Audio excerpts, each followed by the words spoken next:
Ce balado est une présentation du Centre de services scolaires Chemin du Roi. Apprendre, réaliser, ensemble.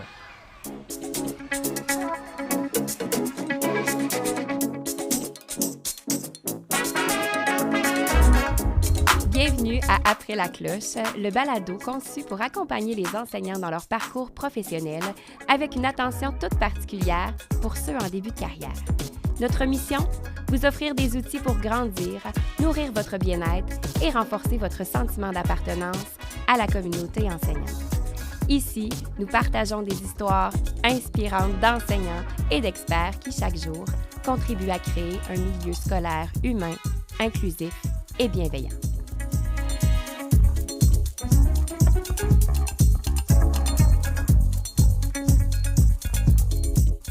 Bienvenue dans ce nouvel épisode du balado Après la cloche sur la pratique professionnelle en enseignement. Je suis Pascale Romano, mentor ressources au Centre de services scolaires Chemin du Roi et je vous annonce qu'aujourd'hui, on entre dans le mystérieux univers de la différenciation pédagogique. Soutenir nos élèves pour favoriser la réussite de tous, c'est tout un défi, mais il faut y croire et y travailler pour offrir à chaque élève, peu importe son statut, son contexte socio-économique, son milieu de vie, ses handicaps, ses référents culturels, des chances égales de réussite. Et pour en parler, je suis accompagnée de François de Caroufel. Salut Pascal. Effectivement, la différenciation, c'est une réalité incontournable pour tous les enseignants. Ça fait partie du métier. La question, c'est comment la mettre en place concrètement sans se sentir débordé. Comment jongler avec les adaptations, la flexibilité et les modifications, tout en gardant une gestion de classe qui est efficace. Et pour répondre à ces questions, on a la chance de recevoir deux experts du sujet, Marie-Claude Giguère, conseillère pédagogique en différenciation, et Marie-André Leduc, enseignante de français à l'École secondaire des Estacades de Trois-Rivières. Bonjour à toutes les deux. Bonjour. Bonjour. Marie-Claude, tu peux te présenter? Bien sûr. Je suis vraiment heureuse d'être ici ce matin avec vous pour parler de différenciation. En fait, au centre de service, on est 4 conseillères pédagogiques en différenciation, 3 au primaire, 1 au secondaire. Pour ma part, avant, j'ai enseigné pendant 26 ans à Montréal au 3e cycle du primaire. Puis depuis l'année passée, je suis ici avec une super équipe proactive. Tout à fait. Et toi, Marie-André? Bien, Marie-André Leduc, enseignante au secondaire depuis 20 ans. J'ai un bac en adaptation scolaire, donc enseignement en adaptation scolaire. J'ai fait plusieurs années dans des classes avec des élèves en difficulté d'apprentissage. Puis maintenant, je suis au régulier secondaire 1. Mais dans le régulier, il y a tellement d'élèves qui ont des difficultés ou des besoins particuliers que mon expérience me sert beaucoup. Assurément. Bien, bienvenue à vous deux. En fait, on va commencer par définir la différenciation. Marie-Claude, peux-tu nous donner une définition claire de ce que c'est? Oui, une définition claire, mais assez courte. Ce sont vraiment des stratégies d'enseignement qui permettent à tous les élèves de réussir, tous les élèves de progresser, même les élèves qui sont forts. Je prends quelques secondes pour vous parler des racines de la différenciation pédagogique en vous lisant une partie d'un document produit par le ministère de l'Éducation en 2021. Comprenez-moi bien, habituellement, je me sauve en courant de ce genre de document-là, mais celui-là, je dois avouer qu'il m'a aspiré un peu. Il s'appelle « Différenciation pédagogique, soutenir tous les élèves pour favoriser leur réussite ». Et la phrase parle finalement des valeurs qui sous-tendent la différenciation et ça dit « La différenciation pédagogique est soutenue par des valeurs, des représentations et des croyances éducatives, notamment celles que tous les élèves ont le potentiel nécessaire de réussir et que chacun peut progresser dans le respect de sa spécificité. » C'est beau, hein? C'est vraiment beau. C'est magnifique. C'est beau, vraiment beau. Je la trouve remplie d'humanisme, cette phrase. Puis je pense que c'est une lunette qu'il y a beaucoup d'enseignants qui portent. Hein? On s'en va tous en enseignement parce qu'on veut sauver le monde, hein, finalement, parce qu'on aime l'être humain.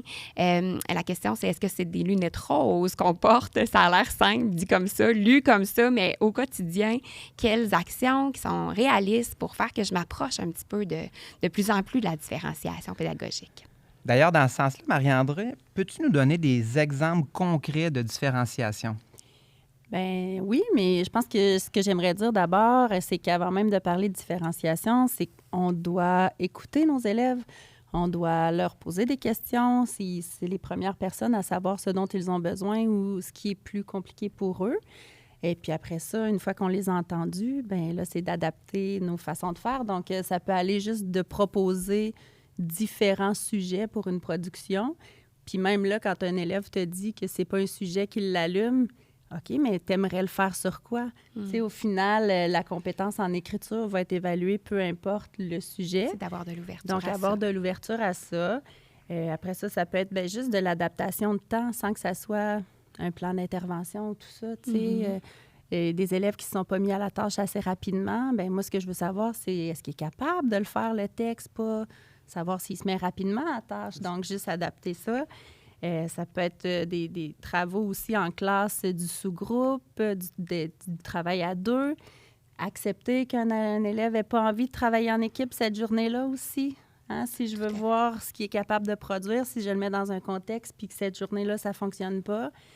Donc, il faut s'adapter à eux, tout dépendant du moment, de ce qu'ils vivent, de ce qu'ils ont vécu le matin. Des fois, un enfant peut avoir vécu une situation particulière le matin même. Ouais. Donc, il va falloir s'adapter pendant la journée, puis il va falloir adapter nos cours à cette réalité-là. Adapter nos cours, nos interventions. Je pense que la douceur est toujours de mise dans ces journées-là avec nos élèves, évidemment. C'est juste prendre conscience si nous, un matin, on rentre puis on file pas, puis on le sait qu'on ne sera pas nécessairement pile sur notre X, il faut savoir que les 30 petites faces qui sont en avant de nous, c'est 30 X différents, puis ça se peut qu'ils soient un peu décalés, eux autres aussi. Tout à fait.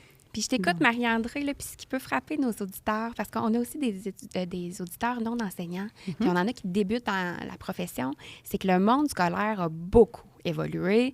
Et tant mieux, on n'a plus les mêmes élèves, on n'a plus les mêmes enseignants, puis est loin derrière nous le temps où les enseignants enseignaient en magistral, en tenant à peu près pas compte des difficultés des élèves. Il y a 30 ans, là, quand un élève vivait des défis, on envoyait du travail supplémentaire à la maison, puis on laissait le parent s'organiser avec ça. On n'est plus là. Il y a 30 ans, je ne travaillais pas, mais il y a 20 ans, oui. Puis, exact. Et on parlait à ce moment-là beaucoup d'inclusion scolaire. On parlait peu de différenciation, mais de l'inclusion scolaire. On fermait des classes d'adaptation scolaire pour amener les élèves dans les classes régulières. Et je me rappelle qu'à ce moment-là, j'avais une classe de 5e année à très grand défi. Puis honnêtement, j'en ai pas rencontré d'autres dans ma carrière de cette trempe-là. Et j'avais entendu une phrase dans une formation qui m'avait vraiment percutée. Je pense que c'est une phrase de Dylan Williams, mais je suis désolée à la personne qui l'aura dite la première fois si c'est pas lui. Mais j'avais entendu, toi, tu enseignes, mais est-ce que tes élèves apprennent? Ouf.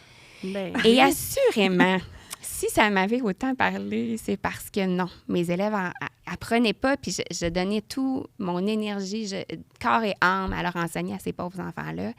Et à la fin de la journée, je me disais, je pense qu'ils n'ont rien appris. C'est décourageant quand même. Assez. Et je pense qu'on a tous été poussés ensemble à revoir nos façons d'enseigner pour dire comment je peux modifier finalement certaines pratiques pour qu'il y ait plus d'élèves qui apprennent. Puis en me protégeant aussi, parce que je peux bien travailler 60 heures par semaine pour y arriver, mais personne ne va être gagnant de ça, je vais m'épuiser. Ça, mais tu dis c'est décourageant. Moi, je rajouterais c'est confrontant. Oui. Mais au final, si tu te poses la question, qu'est-ce que moi, j'ai peut-être pas fait pour cet élève-là ou pour ces élèves-là, si tu te poses pas la question, ta compétence, c'est là qu'elle n'est pas bonne. Tout à fait. Si tu te poses la question, tu vas être tout aussi compétent, mais juste dans une autre façon de le montrer puis de le faire apprendre. C'est ça qu'il faut retenir aussi, là, le fait de faire de la flexibilité comme ça, c'est pas de remettre en question ta compétence d'enseignant. Au contraire, c'est d'offrir plus avec tous les outils que tu possèdes en tant qu'enseignant. Dans le fond, l'idée, c'est de répondre aux besoins des élèves en faisant pas plus, parce qu'on en fait déjà assez, mais en faisant différemment. Repenser nos pratiques. Tout à fait. Tout à fait. Marie-Claude, le document dont j'ai parlé plus tôt, ça parle des 4 axes ou des 4 objets de la différenciation pédagogique. Est-ce que tu peux nous expliquer ce que sont ces axes et, s'il vous plaît, en langage que tout le monde comprend? Parce que des fois, les conseillers pédagogiques en différenciation, ils sortent des grands mots. S'il vous plaît, on résume. Donc, la différenciation pour les nuls. Parfait. Donc, quand on parle d'un axe de différenciation, on fait référence à un aspect de notre enseignement qu'on peut ajuster pour mieux répondre aux besoins des élèves. Que ce soit ce qu'on enseigne, comment on l'enseigne, ce qu'on attend des élèves ou le contexte dans lequel ils apprennent. Ça va-tu jusque-là? Ça va. Okay. Ça va. Premièrement, ce qu'il faut savoir, c'est qu'on n'est pas obligé de différencier les 4 axes pour chaque activité d'apprentissage. Tout dépend de notre intention pédagogique, en fait, ce qu'on veut que nos élèves apprennent. Ce qui est important, c'est de bien connaître nos élèves, leurs forces et leurs défis pour bien planifier la différenciation. Bien, le premier axe, ce serait la structure, dans le fond. La question à se poser au niveau de la structure, c'est est-ce que mes élèves vont apprendre s'ils travaillent, vont mieux apprendre, s'ils travaillent de façon individuelle, en équipe de 2, de 4, assis, debout. Ça, c'est les premières questions qu'on se pose pour la structure. Ensuite, on peut différencier le contenu. Par exemple, offrir des choix de tâches, Mère-André en a parlé tantôt, qui ont la même intention. On peut donner des choix de texte ou de livres, des choix de sujets de situation d'écriture, même des choix pour un problème mathématique. Imaginez comme c'est plus motivant pour les élèves. Et on sait que la motivation, c'est un levier important pour permettre aux élèves d'apprendre et surtout d'avoir le goût d'apprendre. Tout à fait. On peut aussi différencier le processus. On peut demander aux élèves, par exemple, de schématiser ou illustrer par un dessin ce qu'ils comprennent d'un problème mathématique. Plutôt que répondre à des questions à la suite de la lecture d'un texte, on peut demander aux élèves de faire une carte conceptuelle pour démontrer leur compréhension. On peut utiliser l'enseignement explicite pour, par exemple, travailler des stratégies en lecture. On peut différencier le processus pour les élèves en tenant compte de leurs forces et défis. On n'est pas obligé de demander la même chose à tout le monde, là. On veut juste qu'ils nous démontrent qu'est-ce qu'ils comprennent. Finalement, on peut différencier les productions. On peut varier les tâches papier-crayon, demander les réponses à l'oral, permettre aux élèves d'utiliser différents médias.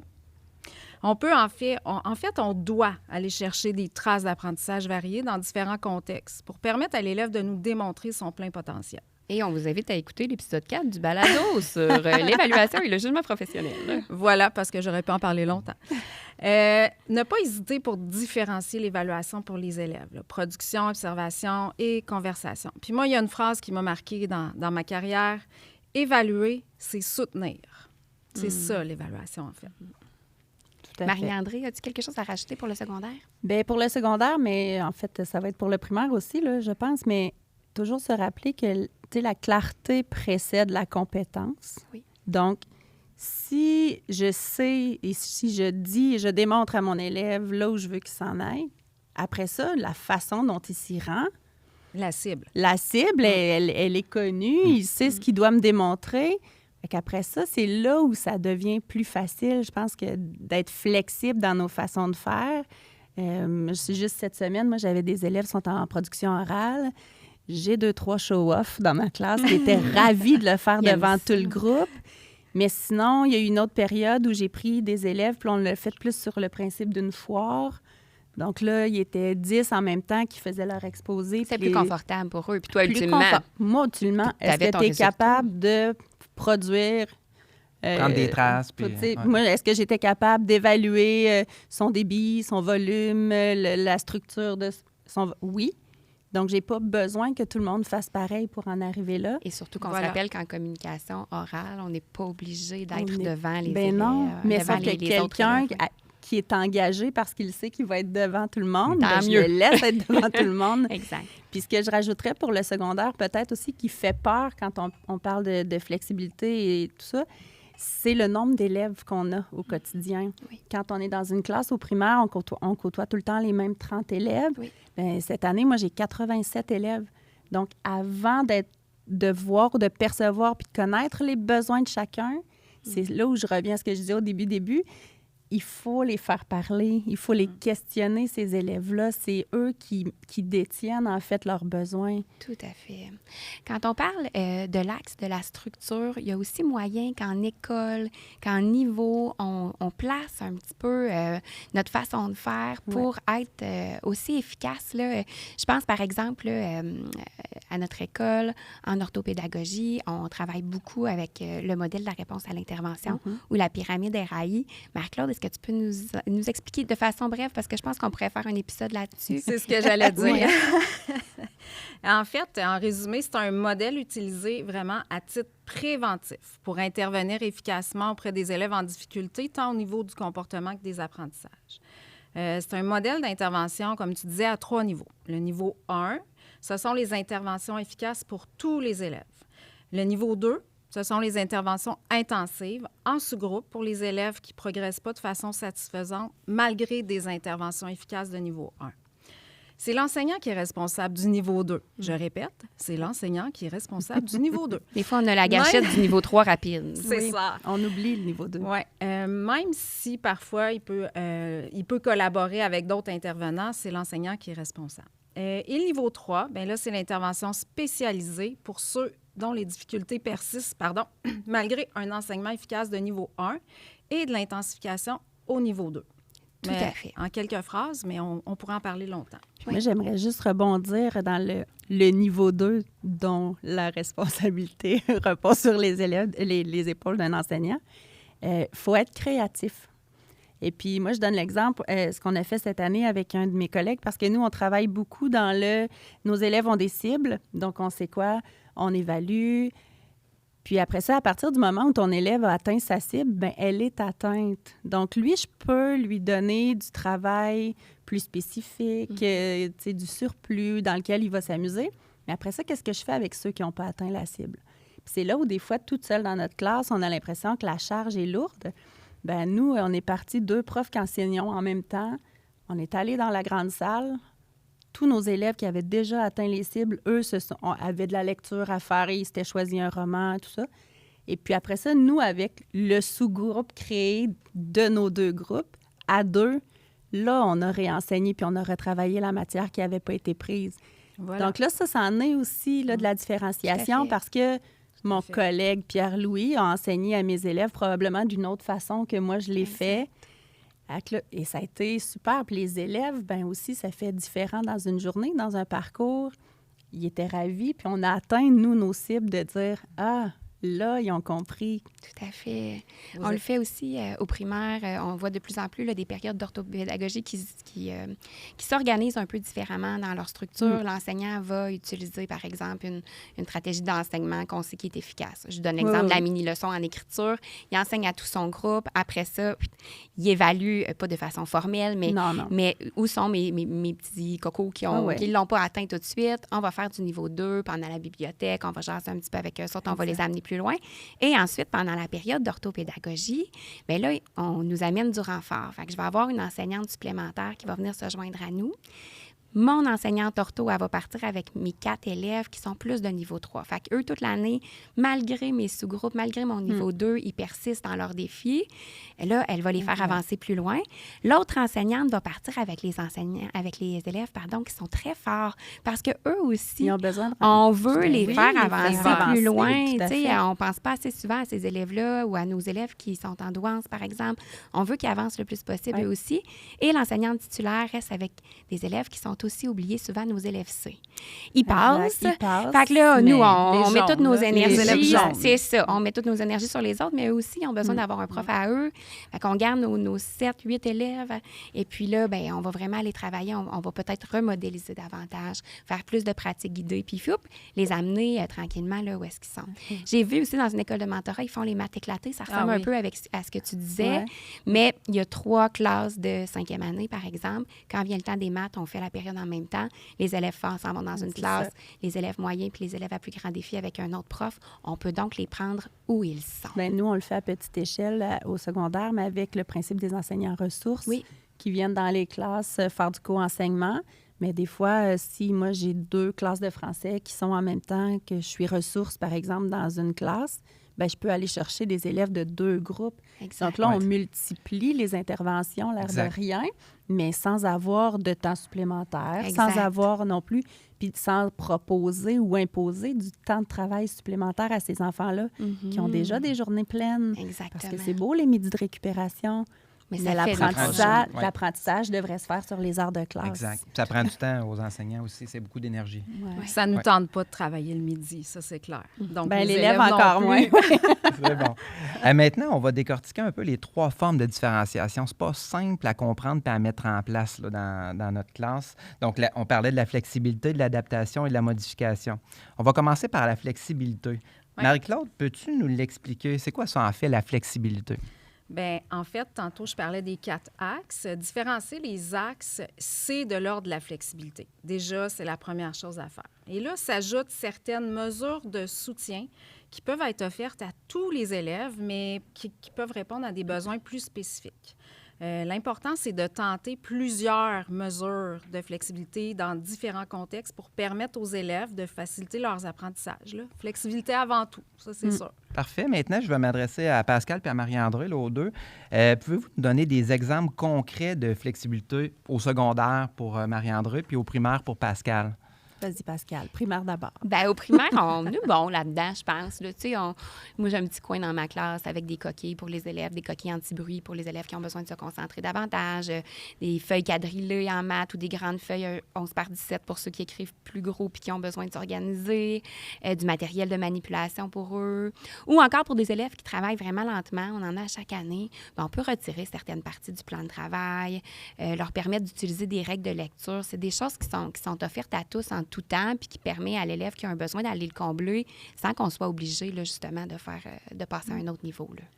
Pour ma part, au secondaire, ben c'est sûr que dans ma classe de français, moi, une des flexibilités les plus faciles, c'est par exemple un élève qu'on sait qui prend déjà beaucoup plus de temps. Puis à ce moment-là, je vais lui demander d'aller travailler un passage de son texte. C'est celui-là que je vais corriger. Tu sais, pour ce qui est de la grammaire puis de la syntaxe, tout ça. Fait que focus sur ces 100 mots-là, pas les autres. Mais mes élèves plus forts, j'ai pas besoin de faire ça. Je sais qu'ils sont capables de... Fait que ça, c'en est.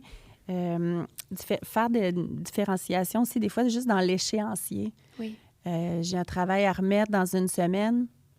Toi, je sais que ça te prend plus de temps pour X raisons qui, des fois, ne dépendent pas de l'école, mais ça reste que ça fait partie de l'élève. Donc, changer aussi l'échéancier. Lire les tâches à voix haute. Juste pour s'assurer que tout le monde... Ah oui, même... Juste tout le monde part à la même place quand on commence le travail. Exact. Il n'y en a pas qui vont partir là, 3 marches en bas parce que là, ils décortiquent même pas la tâche.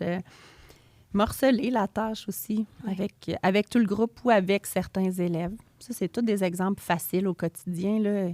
On oublie même, en fait, que ça fait tellement partie de notre enseignement, de notre façon de faire. C'est instinctif. C'est instinctif. On oublie là, qu'on fait ça. Moi, mais quand on m'a a de demandé l'expérience, on l'oublie. Parce que quand oui, on commence, peut-être.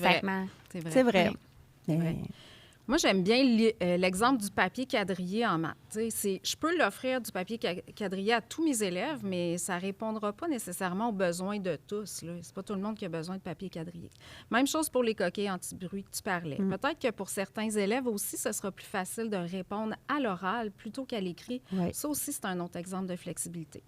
Marie-Claude, j'ai toujours une question parce que quand la différenciation a commencé à sortir un peu partout, pour différencier la flexibilité puis les adaptations, il nous disait quelque chose comme, là, la flexibilité, il faut l'offrir à tous les élèves tout le temps. Ça reste de la flexibilité quand on l'offre à tous.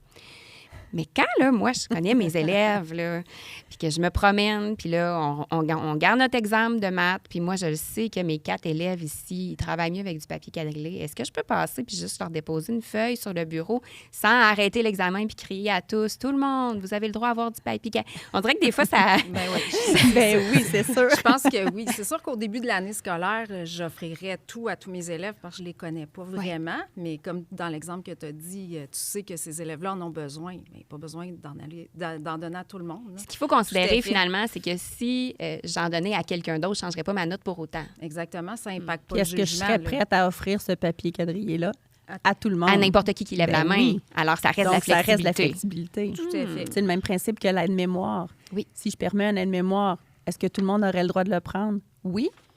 Est-ce que tout le monde le prend? Non. Et est-ce que l'aide-mémoire est organisée de la même façon pour tout le monde? Non. Moi, j'en ai des élèves qui fonctionnent bien avec un cahier aide-mémoire, j'en ai d'autres, c'est des petits supports de l'aide-mémoire en lecture, c'est celui-là. Il y en a d'autres, j'ai passé des midis à mettre des onglets dans leur cahier pour identifier. Ça, c'en est aussi, mais est-ce que je le fais avec tout le monde? Non. Est-ce que si tout le monde le demandait? Oui, je le ferais. Super bon. C'est plus clair. Merci beaucoup. On peut maintenant parler de la deuxième forme de différenciation, l'adaptation. Marie-Claude, c'est quoi la différence avec la flexibilité? En fait, il faut tenter plusieurs mesures de flexibilité sur une assez longue période avant de penser à mettre en place des mesures adaptatives. Mais là encore, je ne peux pas généraliser, là, ça dépend toujours. Parfois, on peut être un peu vite sa gâchette pour faire un plan d'intervention. Ça, c'est sûr. En fait, on devrait faire un plan d'intervention quand une mesure d'aide est nécessaire à la réussite de l'élève et qu'on ne peut pas la retirer. Comme pour un élève trouble de la coordination, là, anciennement dyspraxie, tu sais, son tiers de temps, il est nécessaire. Donc oui, c'est une mesure adaptative à mettre au plan. Puis il y a une mesure de flexibilité pourrait aussi devenir une mesure adaptative si justement la mesure est nécessaire à la réussite de l'élève. Donc, c'est vraiment important de se consulter en équipe pour élaborer un plan d'intervention qui répond aux besoins spécifiques de l'élève, puis de le réviser pour le réajuster aux besoins, puis idéalement plus qu'une fois par année. Tout à fait. Puis,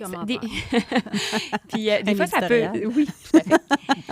Des fois, ça peut faire peur aux parents, là, les plans d'intervention. Moi, ce que je leur dis souvent, c'est « Hey, on s'en vient protéger ton enfant. » On le protège pendant 1 an. Tous les adultes dans lesquels, s'ils changent d'école, s'ils changent de centre de service scolaire, tout le monde est obligé de respecter ce qu'il y a dans ce plan-là. Fait qu'ultimement, c'est vraiment positif. Je vais te donner l'exemple des outils techno parce que c'est très, très commun là, que dans un plan d'adaptation, on va avoir la synthèse vocale ou le prédicteur de mots ou les deux. L'idée, là, c'est vraiment qu'il puisse l'utiliser autant aux examens ministériels que ça lui appartient, c'est à lui. Et je veux aussi faire du pouce parce qu'en mentorat, souvent, il y a des enseignantes qui me disent, parce que quand on parle de jugement professionnel, en général, on se dit, bien là, il faut utiliser notre jugement professionnel pour dire, bon, bien, je l'ai plus guidé, lui, Puis là, ces mentorés-là, des fois, ils me disent, bien, il y a eu 70, mais il l'a eu avec son prédicteur de mots, sinon, il y aurait eu 55. Est-ce que je dois lui mettre 55 sur le bulletin? Mais non, à partir du moment où il y a un plan d'intervention, on l'évalue comme on évalue n'importe qui d'autre, sans avoir en tête là, qu'il a utilisé le prédicteur. Tout à fait. Puis, je voudrais juste ajouter, excusez-moi, dans certains cas, si on observe que l'élève est en mesure de bien réussir avec la mesure d'adaptation, est-ce qu'on pourrait la retirer avec un plan d'intervention? Puis ça veut dire qu'on doit constamment, bien sûr, se réajuster, puis se réorienter, puis s'assurer du progrès de l'élève. Puis, au contraire, Marc-Claude, là, si mon élève réussit toujours pas malgré les moyens mis en place, donc au plan d'intervention, c'est quoi la prochaine étape? Là, on tombe dans le crunchy. Tu sais, on doit tenter des mesures de soutien qui ont un impact sur le jugement. Avant, on parlait peut-être plus de mesures de l'ordre de la modification, mais pour ne pas mélanger les gens avec la modification des attentes, on utilise plutôt le terme « mesure de soutien ayant un impact sur la note ou sur le jugement ». Par exemple, mon élève a besoin de beaucoup de soutien au niveau de la compréhension d'un problème mathématique dans une situation d'application traditionnelle. Plutôt que de le laisser devant une page blanche, on peut lui apporter du soutien en lui indiquant, par exemple, qu'est-ce que veut dire le périmètre. Ça lui permettra peut-être de réussir à résoudre le problème, mais clairement, le critère 1 doit être impacté, le critère de l'analyse adéquate de la situation. Mais on ne laisse pas un élève devant une page blanche. On donne la mesure de soutien dont il a besoin.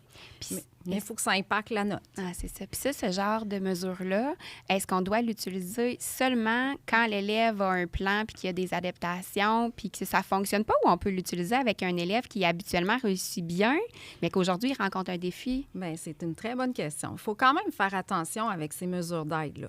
On les utilise seulement si c'est nécessaire à la progression de l'élève, mais oui, si un élève réussit bien habituellement, tu peux lui offrir ce type de mesure.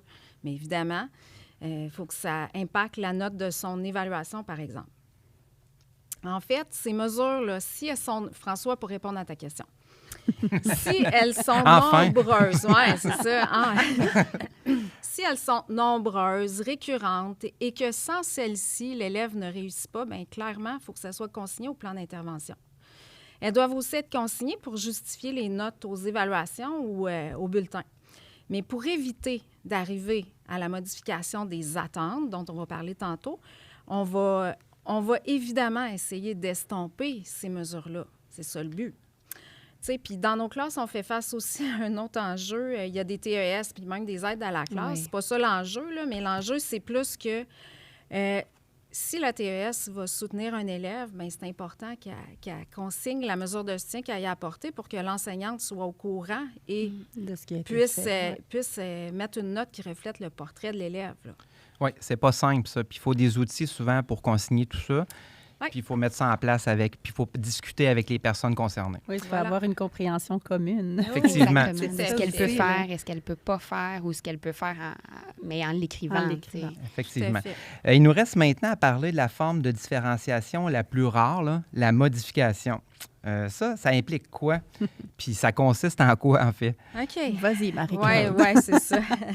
Bien, la modification des attentes, là, il faut se dire que c'est une mesure qui est exceptionnelle. Là. C'est vraiment, là, on l'évite le plus possible. On doit donner le temps à l'élève d'apprendre.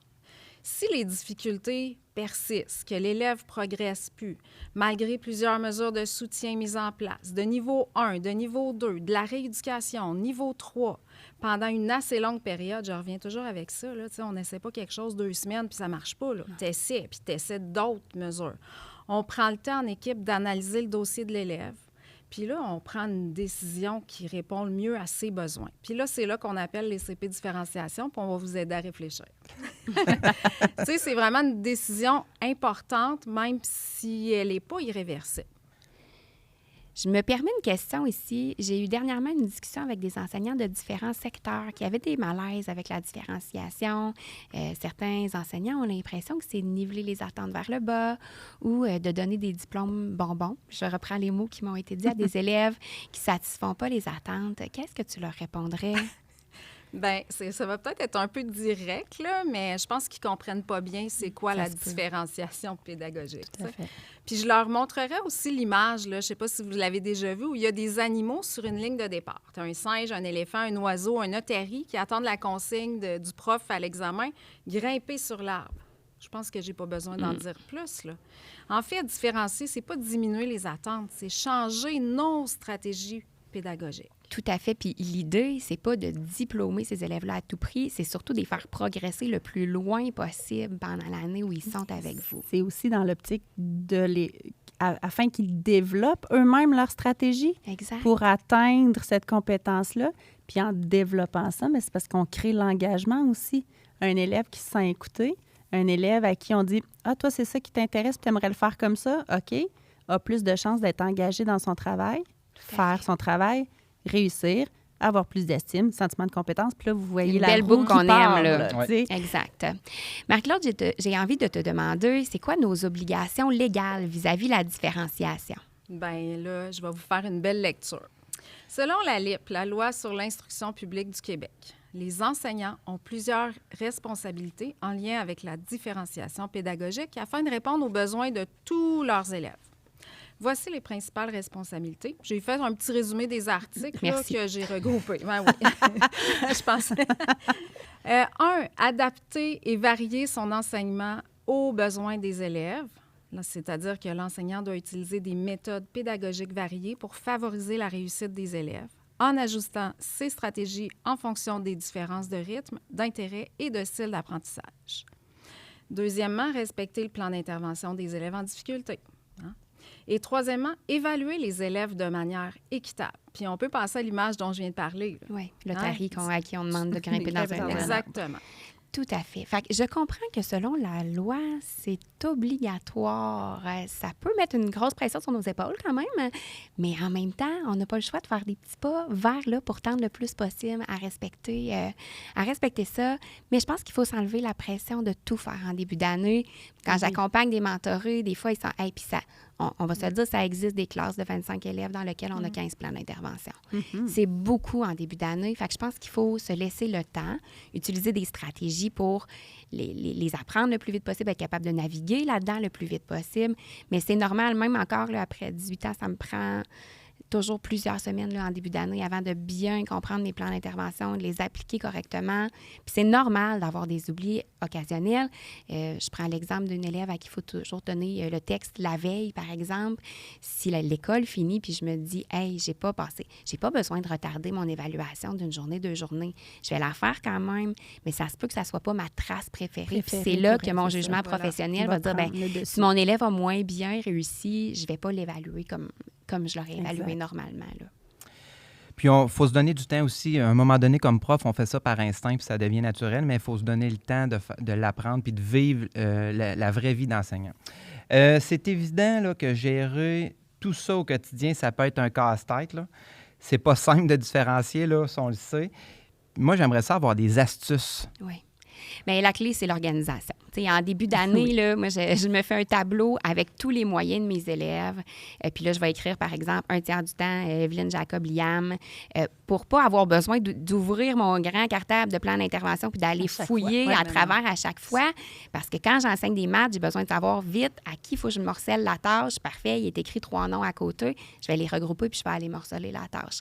Fait que de faire ça en début d'année, puis je le fais avec tous les mentorés que je rencontre, on ouvre les plans puis on se fait un tableau. C'est vraiment plus facile de le faire rapidement. On le laisse caché dans un petit tiroir, pas à grande vue de tout le monde.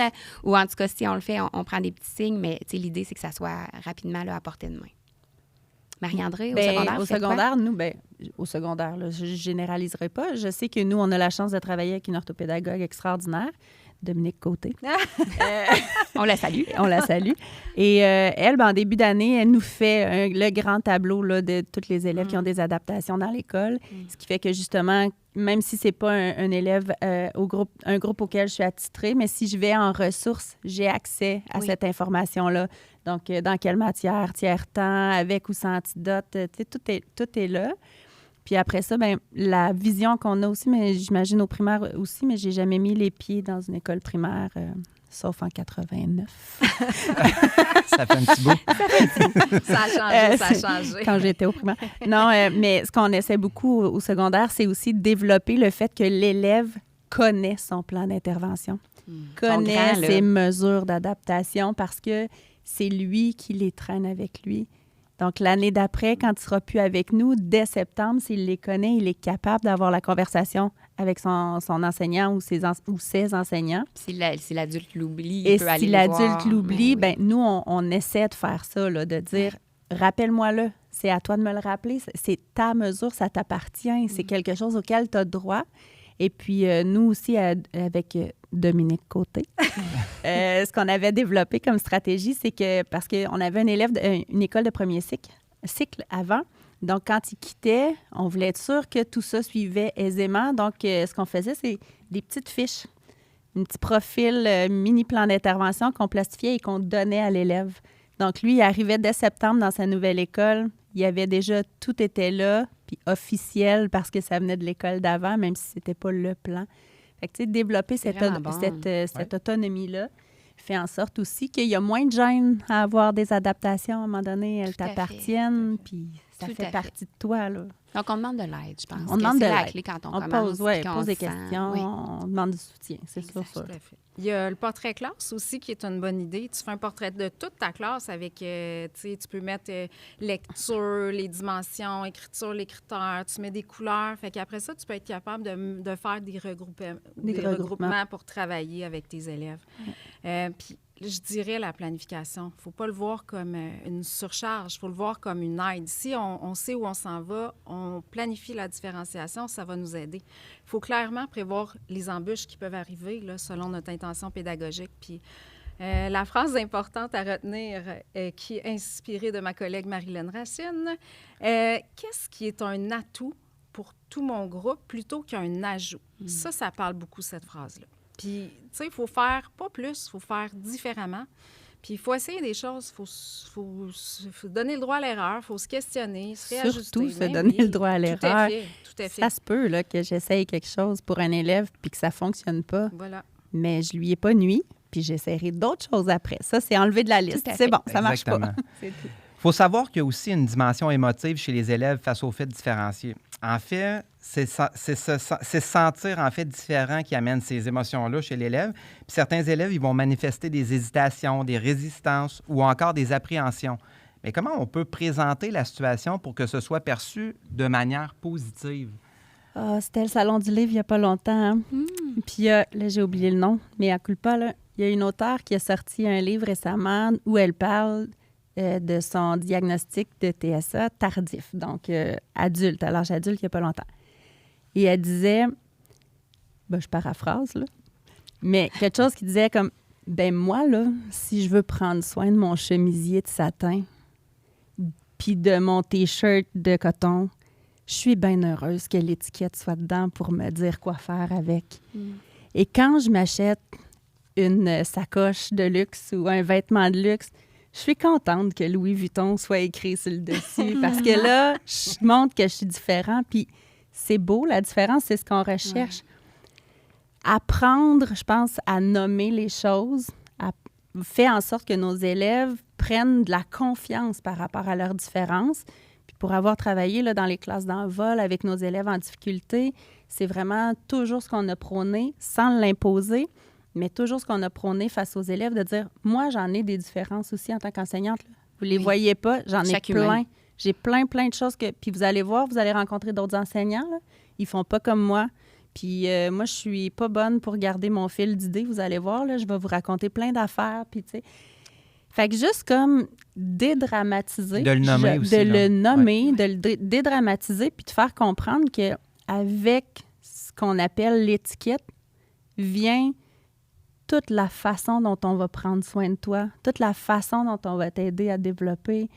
C'est vraiment primordial, puis j'aimerais vraiment ça que tout le monde l'entende.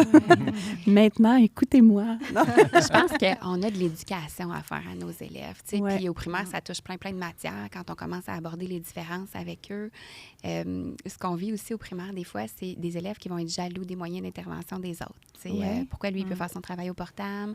Pourquoi lui, il a un objet de manipulation? Puis moi, j'ai pas le droit d'apporter ma balle. Puis quand ça arrive, puis ça, c'est une stratégie que je donne aussi aux enseignants, bien, j'attends que j'aille quelques élèves qui me disent « Oui, mais c'est pas juste, lui, il y a une balle en distress. Moi, je n'ai apporté une de la maison. » Et je vais aller leur présenter l'image que vous connaissez probablement, l'image de l'égalité et de l'équité. S'il y en a qui ne la connaissent pas, là, il y a 3 enfants, un plus grand, un moyen puis un petit, qui tentent de voir une partie sportive par-dessus une clôture. Puis pour les aider, ils ont chacun un petit banc, de façon égale. Ce qui fait que le grand voit encore mieux, même s'il n'y en avait pas de besoin. Le moyen voit maintenant, bonne nouvelle, mais le petit, il ne voit toujours pas. Puis ça représente ça, l'égalité. Être égal, c'est de donner la même chose à tout le monde. Voilà. Exactement. Puis dans l'image d'après, on présente l'équité. On a donné le bac du plus grand enfant, évidemment, au plus petit pour qu'il puisse les empiler puis en avoir 2. Et là, les 3 enfants voient maintenant. Et là, je demande aux élèves, « Hey, comment voulez-vous que votre enseignante agisse? Voulez-vous qu'elle soit égale avec tous ou vous voulez qu'elle soit juste et équitable? » Fait que c'est une belle façon de les éduquer. Ça amène plein de belles discussions. Sinon, il y a la technique d'impact que j'aime beaucoup. Là, je mets l'élève dans le cou. En revenant de la récréation, tu lèves ta main et tu me dis que tu t'es égraffigné le genou, puis que tu as besoin d'un pansement, s'il te plaît. Alors, l'élève rentre et je lui distribue un pansement, puis je commence à distribuer un pansement à tout le monde jusqu'à ce que j'ai les réactions qui me disent « Mais voyons, pourquoi tu me donnes ça? J'en ai pas de besoin. » Oui, mais moi, je suis une enseignante égale avec tous. Et on amène la discussion, finalement, que chaque élève a ses besoins puis que c'est bien normal qu'on n'agisse pas différemment. Ça se fait avec des petits aussi. Oui, là, exact. D'impact comme ça. Là. Tout à fait. Marie-Claude, CP extraordinaire, là, j'ai une dernière question pour toi. Après, on te laisse tranquille. Oui, c'est ça. Si on veut aller plus loin en différenciation, là, est-ce qu'il y a des ressources qui existent? Oui, il y en a vraiment plusieurs, mais là, je vais vous orienter vers ce qu'on a ici au centre de service. En fait, bien, François, tu as travaillé sur le parcours VIP. Il est super intéressant, puis il y a une partie différenciation pédagogique. Puis il est disponible dans la plupart des centres de service maintenant. Aussi. Donc, puis sur le site ressources, il y a un onglet différenciation pédagogique où vous pouvez trouver toutes les informations puis les documents essentiels. Et bientôt, c'est une primeur aujourd'hui, il y aura un document qui s'appelle « Consignation de la différenciation pédagogique au primaire ». C'est un document, justement, qu'on a travaillé en concertation avec les CP matières. Donc, il y a une partie qui est mesure de flexibilité dans toutes les matières. Flexibilité, adaptation et mesure de soutien, il y a un impact sur le jugement en français, lecture, écriture et en maths. Donc, ça va nous aider aussi à voir quelles mesures je peux offrir. Ça devrait-tu avoir de l'impact ou pas? Puis ça va donner des idées aussi. Puis ça va être important de bien consigner pour, justement, j'en parlais tantôt, là, de justifier une note au bulletin aux parents. C'est un très beau travail. Un document qui va être très utile. Je l'ai lu, puis effectivement, je pense que ça va aider tout le monde. Là. On a très hâte de le voir. Ben, tant mieux. Donc, plein de belles ressources. Hey, merci à vous deux, Marie-André, Marie-Claude, d'avoir été là, puis de nous avoir aidés à éclaircir un peu tout ça, parce que c'est pas simple à différencier la différenciation. Là. C'est certain que vos outils aideront. Différenciation. Oui, c'est un peu ça. Hein? Oui. OK. C'est certain que ces outils-là aideront plusieurs auditeurs à faire la différence auprès de leurs élèves. Oui, puis c'est un processus qui évolue avec l'expérience. C'est correct de ne pas tout savoir les premières années. Comme on l'a vu aujourd'hui, la flexibilité, les adaptations et les modifications sont essentielles à la réussite éducative de tous les enfants, peu importe leur spécificité. Merci à tous de nous avoir écoutés et on se retrouve très bientôt pour un prochain épisode d'Après la cloche.